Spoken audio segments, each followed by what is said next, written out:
A few months back, I took my girlfriend on a vacation to Paris. We stayed at a hotel named Hotel Atmospheres.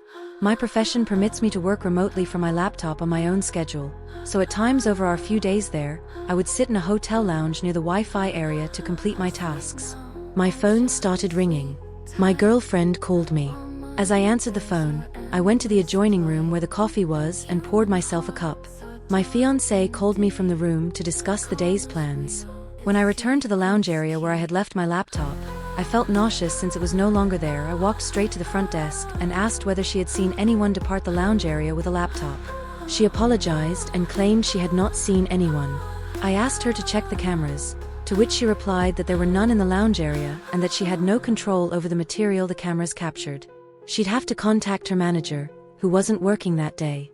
She suggested that I submit a lost or stolen item form for him.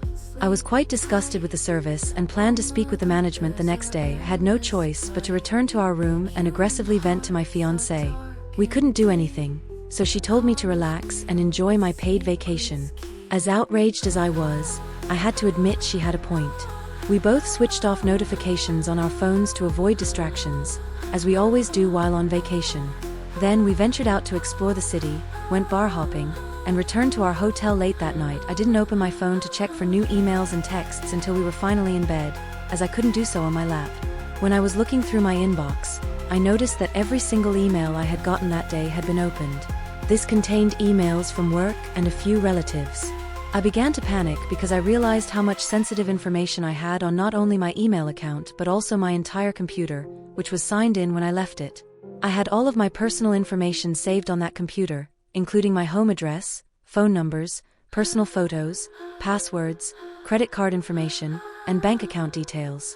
I was a fool for leaving it unattended for even 1 minute. I quickly reset the passwords for all of my emails and other essential accounts. That didn't matter for what was going to happen. I opened my messaging app to check my texts, something I hadn't done in a day, and saw texts from an unknown number.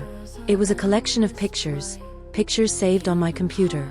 They were personal photos that I would never want anyone else to view. Then there were photos I didn't recall snapping, of a hotel corridor and a hotel door. It was our motel door. There was also a picture of me standing at the front desk, speaking with the lady about my missing laptop. It was photographed from behind the glass door at the hotel's entryway. Text message read, "I have all of your information, including your address and current hotel room, beneath all of the photos." This was transmitted with an untraceable phone number. "Don't bother contacting the police." The rest of the message simply required that I send a certain quantity of Bitcoin to a specified Bitcoin wallet address, or else. It literally stated, "or else." I am not even making this up. I didn't know what else to do but reveal to my girlfriend the texts and the embarrassing photos. She began to panic more than I did, which only added to my anxiety. I left the room to go to the bathroom and think. He was asking for $1,000 in Bitcoin, but even if I paid that amount, I had no assurance that this individual would not release those photos, hold my laptop, or whatever or else meant opted not to pay the ransom. My girlfriend agreed to my decision. When I went back to bed, I was no longer tired. Neither was my girlfriend. We sat awake, resting against the bed's headboard, talking, thinking, and worrying for several hours. Then there was a knock on the window of our motel room. We both gasped, and my girlfriend let out a quick scream. I turned off the lamp so that whoever was outside could not look in. I also closed the shade fully. I did not bother looking out there to see who it was. I assured my partner that we were secure despite the situation. She murmured, "We should call the cops or inform the front desk."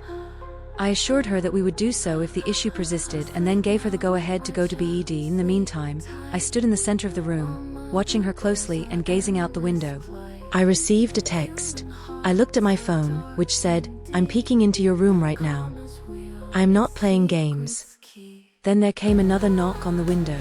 I decided to grow a pair for a few seconds before opening the shade to see who was out there. I opened the shade.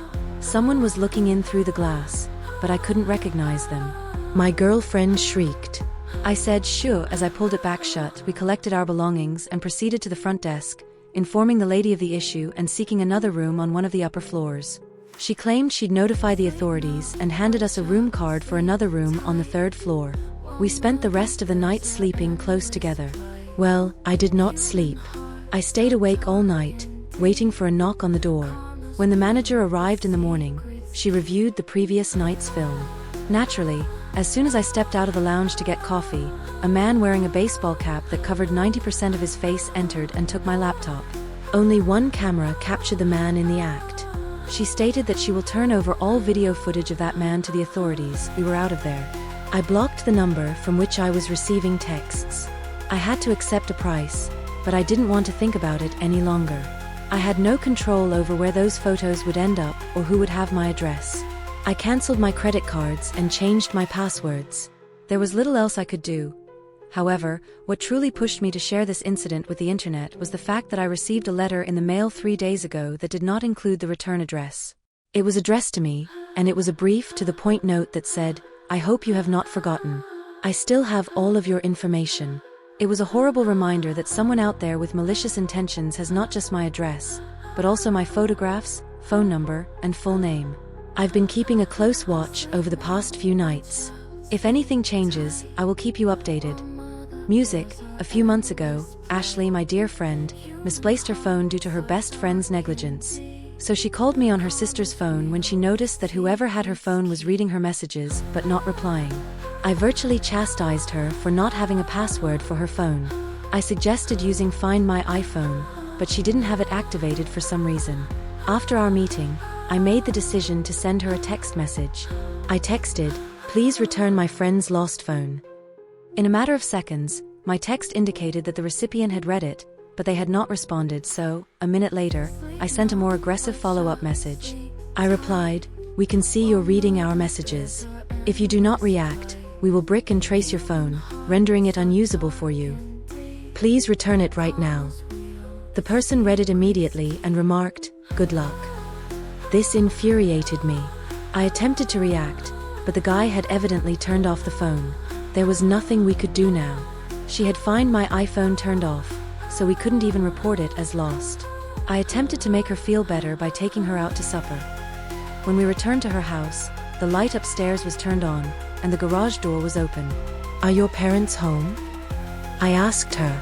"Maybe," she replied, but they weren't due to return from their trip until the next day. We entered through the garage door, and she pushed the button to close it.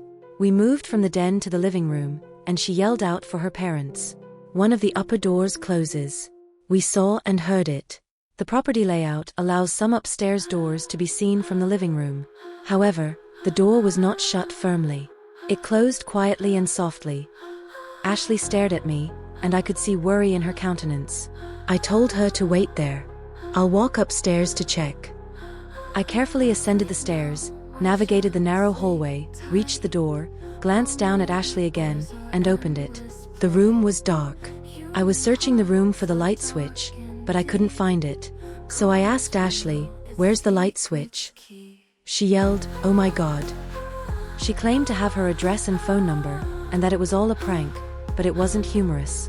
The strange thing was, when I turned around, there was someone standing directly behind me in the room. What? How did they know? Why did they enter through the house and act as if they knew? It didn't matter. They had their answer. When I turned around, I froze. The individual standing there was not someone I recognized. Their face was partially obscured by a mask, but their body language seemed all too familiar, as if they had been there for a long time, observing and lurking. I instinctively reached for my phone, but it had vanished. In that short second, I understood that everything had been taken, not just my phone. This individual possessed extensive knowledge and had witnessed everything, and now I was confronted directly. "Who are you?" I inquired, my voice wavering despite my efforts to keep it steady. They did not answer. Instead, they made a hesitant step forward, lifting their hand to remove the mask. I stepped back, my heart beating, but just as the mask came off, Ashley cried from downstairs, "No, don't." I froze. When the person paused, I witnessed something I'll never forget. Behind that mask was a familiar face. It was someone I knew, someone who had been in my life for many years. Someone I never imagined would betray me like this.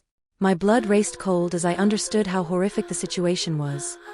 The figure gently removed the mask, and my worst nightmare was confirmed. Ashley's best friend, the one person who had always been a reassuring presence in our life, was standing in front of me with a twisted grin. They stepped forward, their voice low. I was weary of being invisible. You never noticed me, but I did notice you. I was constantly present, waiting for the appropriate moment. And now I have everything. The words hit me like a blow in the stomach. Everything, the texts, the images, and the manipulation, had been staged. The cryptic texts and concealed messages were not the work of a random hacker. It was them all along. They had been planning this for months, waiting for the right moment to attack. Now that they had everything, I could only watch them enjoy their power. The last thing I remember before everything went dark was Ashley's frantic screams, echoing throughout the home as I collapsed onto the floor.